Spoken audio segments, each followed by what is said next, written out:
ರಾಜ್ಯದಲ್ಲಿ ಜಾತಿ ಗಣತಿ ಅರ್ಥಾತ್ ಆರ್ಥಿಕ ಶೈಕ್ಷಣಿಕ ಸಾಮಾಜಿಕ ಸರ್ವೆ ನಡೀತಾ ಇದೆ ಅನ್ನೋದನ್ನ ನಾವು ಹೇಳ್ತಾ ಇದ್ವಿ. ಬಟ್ ಎಲ್ರಿಗೂ ಇರುವಂತಹ ಕುತೂಹಲ, ಆನ್ ಟೈಮ್ಗೆ ಇಷ್ಟು ದೊಡ್ಡ ಡೇಟಾವನ್ನ ನಿಜವಾಗ್ಲೂ ಕಲೆಕ್ಟ್ ಮಾಡೋದಕ್ಕಾಗುತ್ತಾ ಹಿಂದುಳಿದ ಆಯೋಗದ ಹತ್ರ, ಅಥವಾ ಈ ಡೇಟ್ಸ್ ಏನಾದರೂ ಎಕ್ಸ್ಟೆನ್ಷನ್ ಆಗುತ್ತಾ? ಈ ಪ್ರಶ್ನೆ ಇದೆ. ಡೀಟೇಲ್ಸ್ ಅನ್ನು ಕೊಡ್ತಾ ಹೋಗ್ತೀವಿ. ಎಷ್ಟಾಗಿದೆ, ಎಷ್ಟು ಬಾಕಿ ಇದೆ, ಎಲ್ಲ ಮಾಹಿತಿ ನೋಡ್ತಾ ಹೋಗೋಣ. ನಾಳೆಗೆ ಅಂತ್ಯ ಆಗುತ್ತೆ. ಅವ್ರು ಅಂದ್ಕೊಂಡಿರೋ ಡೇಟ್ ಪ್ರಕಾರ ನಾಳೆಗೆ ಈ ಸರ್ವೆ ಅಂತ್ಯ ಆಗುತ್ತೆ. ನಾಳೆ ಸಮೀಕ್ಷೆ ಮುಕ್ತಾಯ ಆಗುತ್ತಾ ಅಥವಾ ವಿಸ್ತರಣೆ ಆಗುತ್ತೆ? ಯಾಕಂದರೆ ಇಲ್ಲಿ ತನಕ ಒಂದು 60%ಗಿಂತ ಹೆಚ್ಚು ಸಮೀಕ್ಷೆ ಆಗಿಲ್ಲ. ಇಷ್ಟೇ ರಿಪೋರ್ಟ್ ಇಟ್ಕೊಂಡು ಯಾವುದಾದ್ರೂ ಯೋಜನೆಗಳನ್ನು, ಯಾರ್ದಾದ್ರೂ ಆರ್ಥಿಕ ಸ್ಥಿತಿಗೆ ನೀವು ಜಡ್ಜ್ಮೆಂಟ್ ಕೊಡ್ತೀರಾ ಅಂದರೆ ಆಗಲ್ಲ. ಹಾಗಾದರೆ ಸರ್ಕಾರದ ಚಿಂತನೆ ಏನು? ಸ್ಪೆಷಲಿ ಆಯೋಗದ ಚಿಂತನೆ ಏನು? ಆಯೋಗದ ಚಿಂತನೆ ಯಾಕೆ ಇಂಪಾರ್ಟೆಂಟ್ ಆಗುತ್ತೆ ಅಂದರೆ, ಸರ್ಕಾರದ ಸಚಿವರು ಈಗಾಗಲೇ ಹೇಳಿದರು, ಆಯೋಗ ಅನ್ನೋದು ಒಂದು ಸ್ವತಂತ್ರ ಬಾಡಿ, ಇಂಡಿಪೆಂಡೆಂಟ್ ಬಾಡಿ ಅಂತ. ನೋಡಿ, ರಾಜ್ಯದಲ್ಲಿ ಇಲ್ಲಿ ತನಕ 76.23 75% ಅನ್ಕೊಳ್ಳೋಣಪ್ಪ ಮುಕ್ತಾಯ ಆಗಿದೆ. ಇನ್ನೂ ಒಂದು 23% ಆಗಬೇಕು. 1.43 ಕೋಟಿ ಮನೆಗಳ ಸಮೀಕ್ಷೆಯ ಟಾರ್ಗೆಟ್ ಇಟ್ಕೊಂಡಿದ್ದಾರೆ. ಇದರಲ್ಲಿ ಈಗ 1.09 1,09,00,000 ಮನೆಗಳ ಸಮೀಕ್ಷೆ ಮುಕ್ತಾಯ ಆಗಿದೆ. ನಿನ್ನೆ ಒಂದೇ ದಿನ 6.77 ಲಕ್ಷ ಮನೆಗಳ ಸಮೀಕ್ಷೆ ರಾಜ್ಯಾದ್ಯಂತ ಆಗಿದೆ. ಇಲ್ಲಿ ತನಕ 4.10 ಕೋಟಿ ಜನ ಹೇಳ್ತಾ ಇರೋದು ಸಮೀಕ್ಷೆ ವ್ಯಾಪ್ತಿಗೆ ಬಂದಿದ್ದಾರೆ.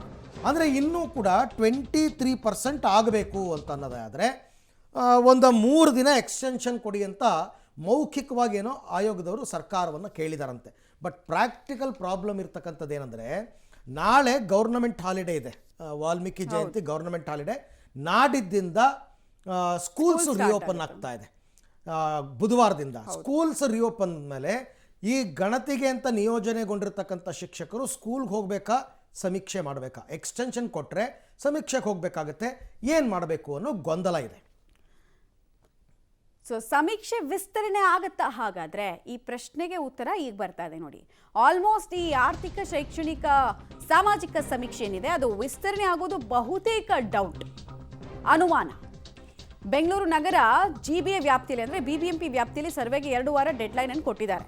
ಬೆಂಗಳೂರು ಹೊರತುಪಡಿಸಿ ರಾಜ್ಯದಲ್ಲಿ ವಿಸ್ತರಣೆ ಮಾಡುವಂತಹ ಚಿಂತನೆ ಆಯೋಗಕ್ಕಿಲ್ಲ.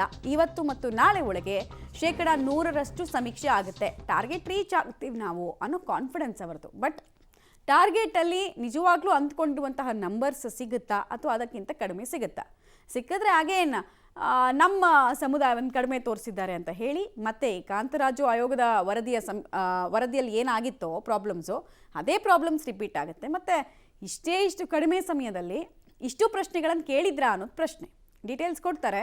ಲೋಕೇಶ್ ನೇರ ಸಂಪರ್ಕದಲ್ಲಿ ಜಾಯ್ನ್ ಆಗ್ತಾರೆ. ಲೋಕೇಶ್, ಈಗ ಈ ಕಾಸ್ಟ್ ಸೆನ್ಸಸ್ ವಿಚಾರದಲ್ಲಿ ಎಕ್ಸ್ಟೆನ್ಷನ್ ಮಾಡುವಂತಹ ಸಾಧ್ಯತೆ ಎಷ್ಟು? ಆಯೋಗದ ಚಿಂತನೆ ಏನು? ನಾಳೆ ಒಳಗೆ 100% ರೀಚ್ ಆಗ್ತಾರಾ ಅಥವಾ ಇದು ಮಿಯರ್ಲಿ ಇಂಪಾಸಿಬಲ್ ಅನ್ನೋ ಸಿಚುವೇಶನ್? ಮಮತಾ, ನಾಳೆ ಒಳಗಡೆ 100% ರೀಚ್ ಆಗೋದು ಬಹಳ ಕಷ್ಟ ಅಂತ ಅನ್ನಿಸ್ತಾ ಇದೆ. ಯಾಕೆಂತಂದ್ರೆ ನಿನ್ನೆ ಬರೀ 6 ಲಕ್ಷ ಅಷ್ಟೇ ಸಮೀಕ್ಷೆ ಆಗಿರುವಂಥದ್ದು. 12ರಿಂದ 15 ಲಕ್ಷದವರೆಗೂ ಟಾರ್ಗೆಟ್ ಇಟ್ಟಿದ್ರು. ಆದರೆ ಇತ್ತೀಚಿನ ದಿನಗಳಲ್ಲಿ 6 ಲಕ್ಷ, 8 ಲಕ್ಷ, 10 ಲಕ್ಷ ಈ ರೀತಿ ರೀಚ್ ಆಗ್ತಾ ಇದೆ. ಇನ್ನೂ ಕೂಡ ಆಗಿದೆ. ಈಗ 1,09,00,000 ಅಷ್ಟೇ ಈಗ ಮನೆಗಳ ಸಮೀಕ್ಷೆ ಮುಕ್ತಾಯ ಆಗಿರುವಂಥದ್ದು. ಇನ್ನೂ ಹತ್ತಿರ 35 ಲಕ್ಷ ಮನೆಗಳ ಸಮೀಕ್ಷೆಯನ್ನು ಮಾಡಬೇಕಾಗತ್ತೆ. ಇವತ್ತು ಮತ್ತು ನಾಳೆ ಒಳಗಡೆ ರೀಚ್ ಆದರೆ ಓಕೆ.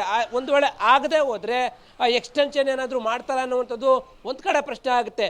ಎಕ್ಸ್ಟೆನ್ಷನ್ ಮಾಡಿದ್ರೆ ಶಾಲೆಗಳು ಓಪನ್ ಆಗ್ತಾ ಇದೆ, ಮಕ್ಕಳಿಗೆ ಸಮಸ್ಯೆ ಆಗ್ತಿದೆ. ಆ ನಿಟ್ಟಿನಲ್ಲಿ ನಾಳೆವರೆಗೂ ಕೂಡ ಸಮೀಕ್ಷೆಯನ್ನು ಮಾಡಿ ಸ್ಕೂಲ್ ಟೀಚರ್ಗಳನ್ನು ವಿನಾಯಿತಿ ಕೊಟ್ಟು ಉಳಿದ SDA ಆಫೀಸರ್ಗಳನ್ನ ಬಳಕೆ ಮಾಡ್ಕೊಳ್ಬೇಕು ಅಂತ ಚಿಂತನೆಯಲ್ಲಿ ಇರುವಂಥದ್ದು. ಸರ್ಕಾರಿ ಕಚೇರಿಯಲ್ಲಿ ಇರ್ತಕ್ಕಂಥ SDA ಆಫೀಸರ್ಗಳನ್ನ ಬಳಕೆ ಮಾಡಿಕೊಂಡು ಈಗಾಗಿರುವಂಥ ಸಮೀಕ್ಷೆಗಳನ್ನು ಪರಿಶೀಲನೆ ಮಾಡ್ತೀವಿ ಅಂತ ಹೇಳ್ತಾ ಇದ್ದಾರೆ. ಆದರೆ GBA ವ್ಯಾಪ್ತಿಯಲ್ಲಿ ಮತ್ತು ಬೆಂಗಳೂರು ನಗರ ಜಿಲ್ಲೆ ವ್ಯಾಪ್ತಿಯಲ್ಲಿ ಸಮಸ್ಯೆ ಆಗ್ತಾ ಇದೆ. ಎರಡೂ ಕಡೆನೂ ಕೂಡ ತಡವಾಗಿ ಸಮೀಕ್ಷೆ ಶುರುವಾಗಿರೋ ಹಿನ್ನೆಲೆಯಲ್ಲಿ 2 ವಾರ ಅವರಿಗೆ ಟೈಮ್ ಕೊಟ್ಟಿದ್ದಾರೆ. 2 ವಾರ ಟೈಮ್ ಕೊಟ್ಟಿದ್ರು ಕೂಡ ರೀಚ್ ಆಗಕ್ಕೆ ಸಾಧ್ಯ ಇಲ್ಲ. ಜನರನ್ನು ಕೂಡ ಸರಿಯಾಗಿ ಸ್ಪಂದನೆ ಸಿಗ್ತಾ ಇಲ್ಲ. ಒಂದು ಸಮೀಕ್ಷೆ ಮಾಡಲಿಕ್ಕೆ ಕನಿಷ್ಠ 25ರಿಂದ 30 ನಿಮಿಷ 1 ಅವರ್ ಆದರೂ ಕೂಡ ಸಾಧ್ಯ ಆಗ್ತಾ ಇಲ್ಲ. ಹಾಗಾಗಿ ಶಾಲೆಗಳಿಗೆ ಬೆಂಗಳೂರು ನಗರ ಜಿಲ್ಲೆ ಮತ್ತು GBA ವ್ಯಾಪ್ತಿಯಲ್ಲಿ ಸಮಸ್ಯೆ ಆಗುವ ಸಾಧ್ಯತೆ ಇರುವಂಥದ್ದು. ಎಕ್ಸ್ಟೆಂಡ್ ಮಾಡ್ತಾರಾ ಇಲ್ವಾ ಅಂತ ಹೇಳುವಂತ ಕಾದು ನೋಡಬೇಕಾಗಿದೆ. ಥ್ಯಾಂಕ್ ಯು ಲೋಕೇಶ್, ತಮ್ಮ ಎಲ್ಲ ಮಾಹಿತಿಗಾಗಿ ಧನ್ಯವಾದ.